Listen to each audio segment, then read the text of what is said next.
Hello, welcome you all.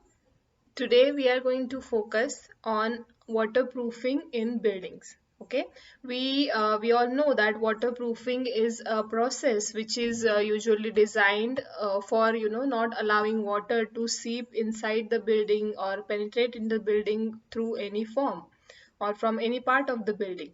So usually waterproofing measures are added to any building at the time of construction, or they can even be added to provide extra moisture to enter to the building even after the construction is done.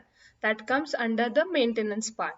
Okay, so waterproofing can also be done when the building construction is over and the problems like seepage of water or some retrofitting is to be done. That time also waterproofing can be considered. So, waterproofing, in what parts of the building usually is the waterproofing as a major requirement? So, many times the parts of the building which are more and more wet in their, usage. For example, the WCs, the bathroom areas, the terraces, the roofs or chajjas, basements, swimming pools, all these parts will require major consideration for waterproofing. Okay. So basically, we are going to study about waterproofing in buildings in two parts. First part, which we are going to study today, will talk about what are the various systems of waterproofing that are specially preferred while the building construction and even after the construction is over. In the second part, we will see the application of it. Okay. In the upcoming module, we will talk about its application. Before leading to the types of waterproofing system, let us first understand why is the waterproofing needed. We know that especially in RCC structures, if the water seeps inside that structure, it might corrode the steel that is used in while construction, right? So the corrosion of steel will cause to the failure of the building or the structural member. So to avoid that, we need to see to it that the building is waterproofed while construction as well as after the construction is over. So there are various methods. Now, if we see according to the various parts of the building, the what positive point the waterproofing will give us is the safer foundation. It will provide a safer foundation because of not letting in the water come in contact with the foundation. So if the foundation is exposed to weather conditions like heavy rainfall or sunlight, it can cause to the structural problems. It can even it can cause discoloration of the surfaces. It can cause water stains, rotting, or even fungal growth towards the structure.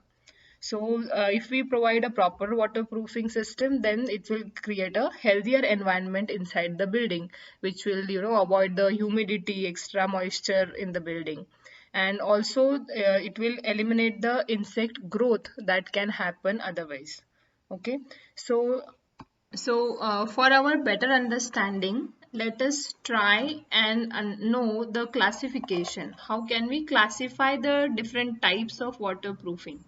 So if we see according to their evolution, maybe we can classify them into traditional type of waterproofing and modern waterproofing. Now, traditional waterproofing, it consists more of, kind of a system in construction which uses some raw material to be constructed on site.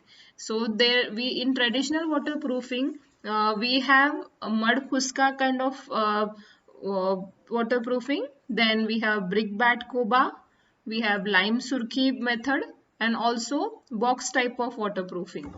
So majorly these waterproofing methods are applied while doing the construction. Okay, so before the building is been handed over, before that only all these systems are to be placed. So if especially in countries like India where different parts experience different kind of weather conditions at the same time of year, then the construction practices and material, they also vary from region to region.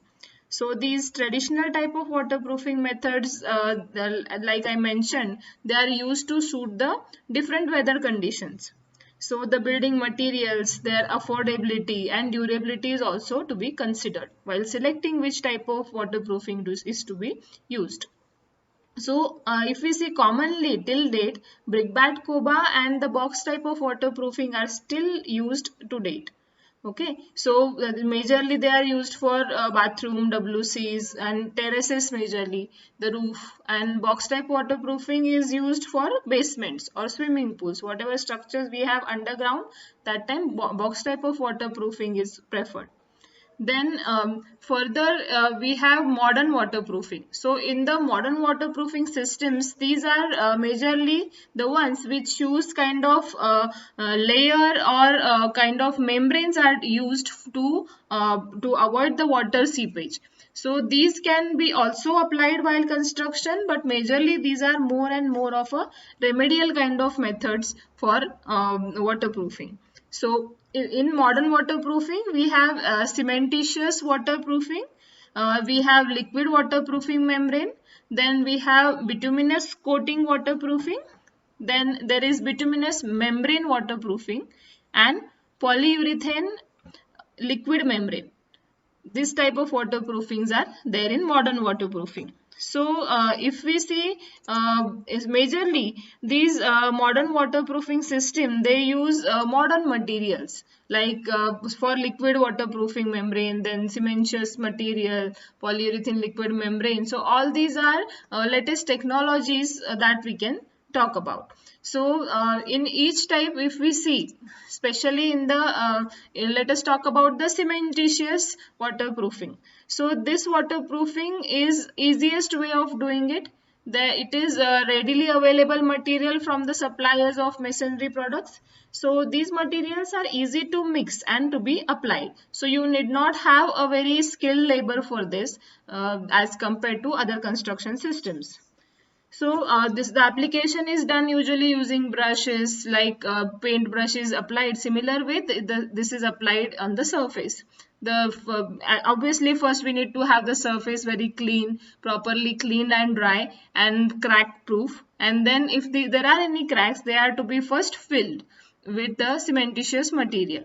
So then this liquid is applied on the internal surfaces of the wet wall from where the leakage is there. And also there is an additive applied inside it, which is in acrylic based material. It can be added to the cement to create a better bond between the material, between the wall and the applied new material. So it also increases the life of the material. But in this system, it is a disadvantage can be mentioned that it cannot withstand expansion as it contains cement. We know that cement, once it is cured, it becomes pretty hard and is less consistent for the expansions that can cause due to heat. So it does not tolerate the movement due to the cracks. So it has its limitations. So further, if we see the liquid waterproofing membrane, so in this case, it is available in liquid form. So the material is available in liquid form. The application is done again with the help of brush or roller or even spray. So in the similar method as the previous one I mentioned, the similar way this one is also applied. So we need two application codes in this one. Especially its benefit, if we see in this one, it is simple for application and care, but yeah, care should be taken that the application should be joint free. So it should, if it is done at one go, it is the best.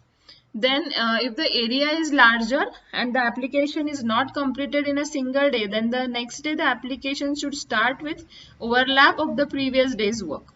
So the overlaps are preferred so that there are no further cracks happening here. So the membrane, that's why which is formed should be of the even thickness. This care has to be taken. So the liquids have elongation properties, durability, flexibility. Then the chemical resistance is also good in this material. And this process is pretty time saving, so it is also preferred. So further, if we see bituminous coating waterproofing. So now the material used for this type of waterproofing is bitumen based. So bitumen forms a flexible kind of protective coat The flexibility and protection against water are influenced by the reinforcement of fiber and polymer grade of bitumen. So this addition of the fibers and polymer grade of bitumen is a positive thing in this type. So the areas that are beneath screed wet are most common for application of bituminous coating. So this coating is an excellent protective coating and waterproofing agent, especially on the surfaces which are underground, such as for example foundations, basements. In these are preferred. These coatings are not suitable for exposure to sunlight unless it is modified with we can modify it with acrylic based polymers or polyurethane flexible materials. Then we have bituminous membrane waterproofing. In this one, as compared to the previous one, as the previous one was a coating kind of thing, this one uses a proper membrane. Okay, the bituminous membrane, it comes in the form of rolls. Then the bituminous membrane is laid on the surface of the tar based adhesive using blow torches. So the bituminous membrane, it acts as a shield against the seepage of water. So also it ensure the perfect joints between two membrane sheets are very important to be observed. So edges of the joint should be checked properly so that there is no to ensure the adhesion that is done properly. Then the air gaps are also not acceptable in this case. At the gaps, the sheet should be lifted and heated with the torch and sealed properly. So the workmanship you see here is very important. So the skilled labor is required for these kind of works. Then the last type in this modern waterproofing systems we will see is the polyurethane liquid membrane waterproofing. So now in this type of waterproofing method, it is supposed to be an expensive one. The surface, again the surface has to be cleaned properly. The moisture content should not be on the surface to be applied on to the polyurethane coating. Now, the application in this one is done with the help of a brush or a roller. So this is made up of two components, a base and a reactor. So polyol acts as a base and isocyanide, it acts as a reactor component in this one. So the combination of both in a specific ratio, it creates a liquid coating for waterproofing.